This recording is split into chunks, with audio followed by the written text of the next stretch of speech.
Hello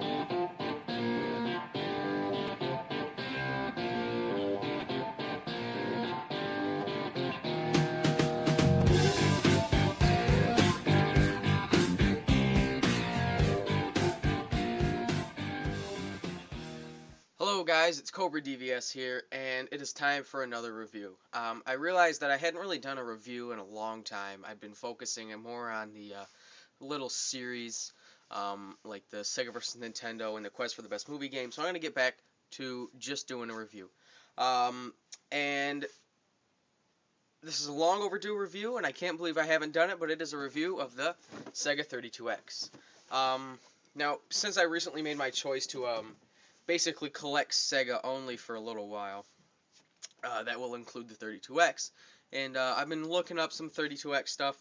And it's really an interesting console, and I figured a review of it would be great. So a little backstory in the 32X. It came out in December of 94, just in time for the November of 94, I believe. Just in time for the Christmas season. But it didn't fare too well. And it didn't fare too well for a few reasons. The first reason was the Sega Saturn was said to come out in just a few months. I think it was 6 was the year, was the amount. So why get stuck to this? Now, what it was supposed to do was enhance the lifespan of the Genesis, because the Super Nintendo was slowly taking control of the market. And you know, it did what it was supposed to do in a few ways, but it failed overall. First off, it added new library to the games, and with a 32-bit processor, essentially it was a 32-bit console. But the cons outweigh the pros in this situation, and as you'll see later, it was really a design flaw and a big flop on Sega's part. So what I'm going to do is I'm going to show you hooking up the Sega 32X, and then we'll look at some gameplay, and I'll give you a little final verdict, guys. Alright guys, so let's take a look at the console itself. Here it is. Here is the Sega 32X. And for size comparison, I'll put up a Genesis game. It's one of the EA games. It's about a little taller than an EA game, and fairly wide. I'd say it measures across 7 or 8 inches, and it's probably 4 inches, 5 inches high. Alright, so the front here, it says Genesis 32X. Here's your cartridge slot. Now this cartridge slot takes both Genesis and 32X games. The sides, there are 2 vents here. One here too. And in the back is where the problems start. Here's the AV out. This is the plug that goes to your TV. Here is the AV in. This is the plug that goes to your Genesis. And here's the power. Yep, that's right. It has its own power adapter. So that's 2 power adapters and several cords. So I'm going to show you how to hook this beast up to 2 systems. The first is going to be the Model 1 Genesis. And here it is right here. You can see now the Model 1 is excuse me, is quite a bit different from the Model 2. So Sega did make some adjustments to the 32X. Now the 32X basically is made for a Model 1. It fits right in here. It fits flush and perfect. And to be honest, it doesn't look too bad. It looks decent. Now here on the side, this is where there's usually a cover here, and under that cover is a little red slip that says, like, please do not remove. Well, I've removed mine because the 32X comes with this. This is it's a little thing that goes here. It goes right over where the Sega CD attachment goes. There we are, and it's supposed to increase the workability, I suppose is the word, of the 32X. It's supposed to make it work better. Whether it does is up to you. Okay, so next, here is the 32X, and here it is on the back of a Genesis Model 1. Now, I'm going to show you how to hook this beast. Okay, so here you've got the, let me just get the camera right. Here you've got the 32X on the Model 1 Genesis. Back here, Model 1 Genesis has the AV, or the power adapter slot the AV out, the RF out, the channel switch, and I don't really know what this is, but I've never used it, so not a big deal. Now, here is the cord that the 32X comes with. This cord here, if you see the ends, the end of this cord is made for a Model 2 Genesis.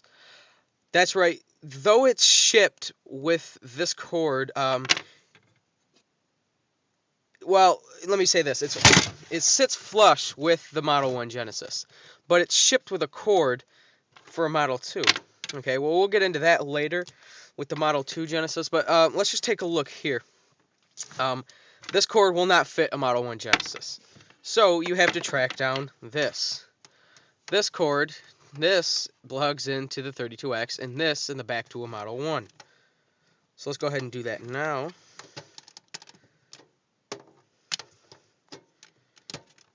Here we are. This is a very uncommon cord. It is actually pretty rare, and it's sort of expensive. Alright, so here's the cord. Now that's not bad. You know, I can live with that. The cord is stiff, but it is flexible enough to be able to adjust. Now we have this. This is the AV cord that goes to the TV. Now it's shipped with the 32X, however, the end of it only has one audio end. You know, instead of having the red, white, and the yellow, it simply has the red or the white and the yellow, which means that you'll be playing in mono. And that in itself is the reason I play on the Genesis Model 1, because even though it does add an extra cord, and trust me, adding an extra cord to the 32X is never good, this plugs in to the front of the Genesis right here, giving me stereo. So now I can use the yellow cord from the back of the 32X and these two, and I will have stereo. Okay, so you've got the console hooked up, but you have no power. Here is the power adapter to the 32X. It is the exact same power adapter that will fit on a Model 2 Genesis and a Game Gear. So if you have one of those lying around, you do have the right power supply. And then here is the Model 1 Genesis power. There it is, guys. It is functionally hooked up to a Model 1 Genesis. And look at this in the back. All these cords. 5 different connecting points, not including the front of the TV. It is a mess. And if you think this is a mess, let's take a look at how it hooks up to a Model 2. Alright guys, so here is the Model 2 Genesis. The Model 2 was the version of the Genesis that was popular mainly when the 32X was released. So this is mainly the console it was designed for, technically, although it does look better on the Model 1. So you can't just simply plug the 32X into the Model 2 Genesis. You have all this extra space between it, and it causes it to be flimsy. Well, the Sega 32X is packaged with this. This device slips, how does it go? Right here. Slips right on the 32X. It's actually a spacer, and now it fits flush with the Genesis. This, to me, looks slightly more unattractive than it does on the Model 1. If you look at the Model 1, it sits flush with it. Here, we have this spacer, so it looks more like a mushroom, and that's why a lot of people refer to it as the Sega mushroom or whatever they want to call it. But nonetheless, it does fit fine. Now, here is the side port. Now, it has this little red slip. Do not remove. Well, we're going to remove it, and we're going to put this in. Now, again, it's supposed to help the Sega 32X run better. Does it? I don't know, but it doesn't hurt to put it in. So that's in. Now, you have to get this cord. Now, this cord is also uncommon. It's not as rare as the cord in the to hook up to a Model 1 Genesis or Mega Drive if you're in Europe or anywhere else in the world. But it is nonetheless uncommon, and a lot of people lose it. So this plugs into the back of the Genesis AV out, or AV in, and back of the Genesis Model 2 as well. Okay, now from there you have the audio visual that goes to the TV. Plugs into there. You have the power adapter for the Model 2, which I do not have out right now because I do not use the Model 2. I use the Model 1. And then you have your power adapter for this. So let's just pretend that. Okay, it's just as many hookups as the Model 1. This cord is longer than the one used on the Model 1, and it will play in stereo, or in mono. Now, you can get a cord for this that does come, that will play in stereo, but it's not the one that came with mine. So I did have to purchase an extra cord, and I use it for my 32 or my CDX, so I don't use it here. So now that we have the system hooked up, we're ready to play some games. Well, let's take a look at the game. Now, the 32X came out late in the Genesis lifespan, so it is shipped in the cardboard cases. The ones that slide up, a lot like these. In fact, it is the exact same case. Aside from the color difference, and they appear to be slightly smaller, as skinnier. And here is the cartridge. Also, the manuals are printed in black and white. Nonetheless, trying to save money, I would assume. So here's the cartridge, and it fits plumply right in there. You know, it is quite ugly, but it does fit. Now, like I said, this also works with a Genesis cart.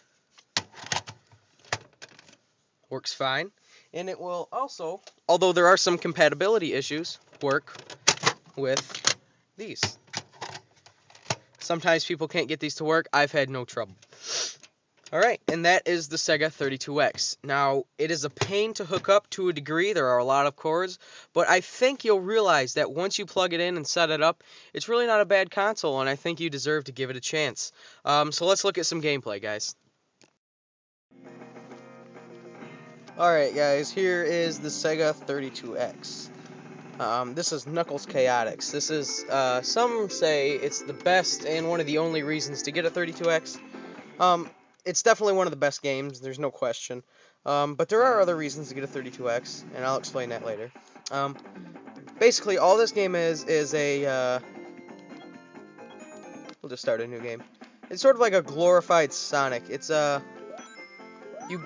this is just the beginning stage, but in the game, you take control of two characters connected by basically a rubber band.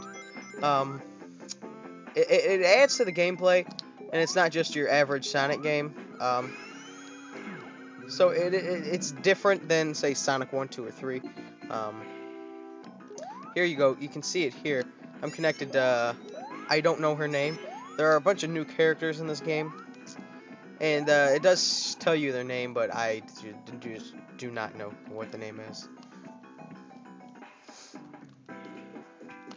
Alright, we're going to go ahead and skip practice mode. Okay, now, that was a power-up, which makes her big. Now, the controls are pretty simple. C is your jump button. Whoops. C is your jump button. And I don't know what she's doing. Oh, whoops. There we go. C is your jump button. B is a button you press, which causes your other player to stand still. Now, you have to use it to open some doors like this one here. And then you have to play as Knuckles, and then you run, and the door opens. Now, the controls are simple, kind of. They do get confusing later when it comes to, like, jumping up different levels and things. So there is that aspect. Now, a question I had was, why exactly does this have to be on the 32X? There's really nothing... It looks great for a Sonic game, sure, but there's really, I don't see anything done here so far that couldn't be done on a Genesis itself. And I don't know if I'll get to it, but you'll see why later, because there are bonus stages that are actually in 3D, and that I believe that's where the 32-bit comes into play. Okay, here it is, guys. I didn't think I'd get there, but here is the 3D stage. You have to collect spheres. I have to collect 4, I believe. These blue spheres. There's 1, yep, 4. This is actually pretty fun. Now, this could be a game almost on its own. It would get repetitive, I would say, but it's not bad. It's pretty fun. It's at least another nice change of pace. And that's really where this game shines. This is a change of pace. It's not just another Sonic game. I feel like Sonic 1, 2, and 3, though they're all different and each adds a new element, they're somewhat the same game, just with different characters or something. Knuckles Chaotix is completely different, and that's one of the glories, I think, with it. This bonus stage is a lot like the bonus stage in Sonic 2, where you have to run through the thing and get collect a certain amount of rings. Except this one is a little bit easier, I feel, and it's a lot more fun. That one is just tries to be cheap and get you to hit stuff and knock out all your rings. This one's at least very fair and definitely fun. Whoa, and I've died. Course out, too bad. Alright guys, so that is Knuckles Chaotix on the 32X. Now I'm going to give my final thoughts. Guys, so there you just saw some gameplay of Knuckles Chaotix. We took a look at hooking up the console, and we did a little history on the console. So overall, what do I think? Well, overall, the Sega 32X was a failed experiment, nonetheless. But we have to give Sega some credit, because they did try something different. Is it worth picking up today? I would say yes. Now, the reason I say yes is because now it's just cheaper. It's not as expensive when it first came out. When it first came out, it was over $100. I think it was more around $150. And it just simply, then it probably wasn't worth it. But now that it's cheaper, and you can probably get one, for around $30, maybe $40. Depends on where you get it. It's worth it, I'd say. Now, some of the games that you need to get, there are only about 40 or 45 games made for the system. And some of the games that you need to get are, first and foremost, this game, Knuckles Chaotix. You need to get Knuckles Chaotix. It's on eBay for outrageous prices. Do not pay it, I'm going to tell you right now. Unless you have that kind of extra money, they're asking around $50 for a cartridge a lot of the time. I would not pay that. I tell you what, go to a disc replay, and I got mine for like 15 bucks there. They're fair with their prices. Go there and get one, or do what you want, but just my thoughts. Another good game is Fred Couples 36 Holes Golf. That's a great golf game. Some other games you want to pick up, Doom is a good one, Afterburner. Go to the site Sega-16.com. Sega-16.com. I'll put a link in the description. They have great reviews of Genesis, CD, and 32X games. So check out there, and they'll pretty much give you the lowdown. Some of the reviews are a bit off, but they have, visitor people can review as well, aside from just the people that run the site, guys. So overall, pick up a 32X at a good price, and make sure it works and comes with all the cords, because if it doesn't, it can be very costly to get it fixed, first off, and very costly to get the cords. So this is Cobra, guys, and thanks for watching my review of the Sega 32X.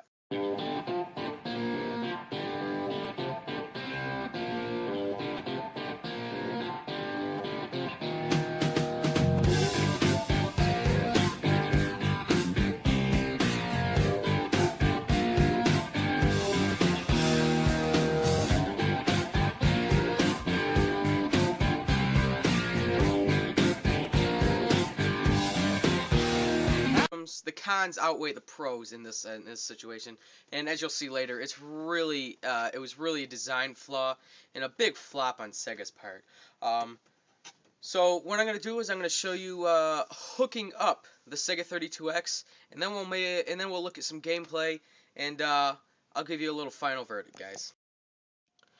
Alright guys, so let's take a look at the console itself. What it was supposed to do was enhance the lifespan of the Genesis, because the Super Nintendo was slowly taking control of the market.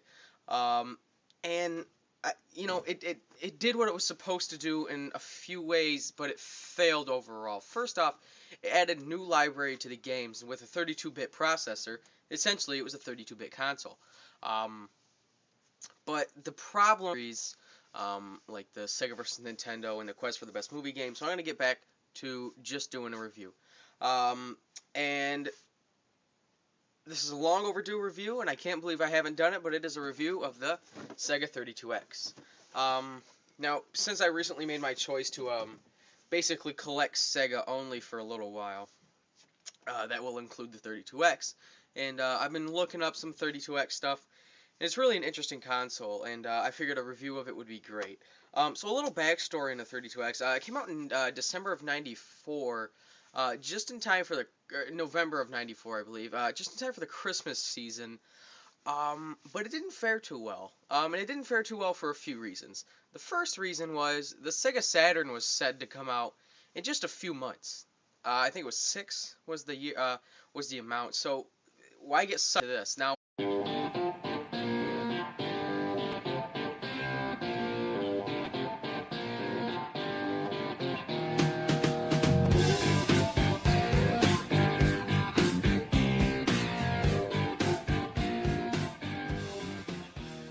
Hello guys, it's Cobra DVS here, and it is time for another review. I realized that I hadn't really done a review in a long time. I've been focusing more on the little series